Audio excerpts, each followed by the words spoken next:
Luke and I are about to go on a hike of the newest park in Mobile County, Escatawpa Hollow.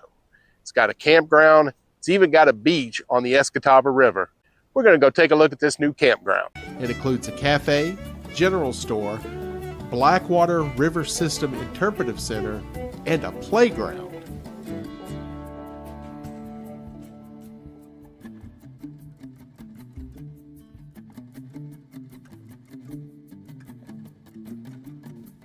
One of the things that I'm hoping they do here at Escatawpa Hollow is allow some primitive camping. As you can see, there are already some natural campsites that would be perfect to throw up a little tent and imagine waking up to this beautiful river in the morning.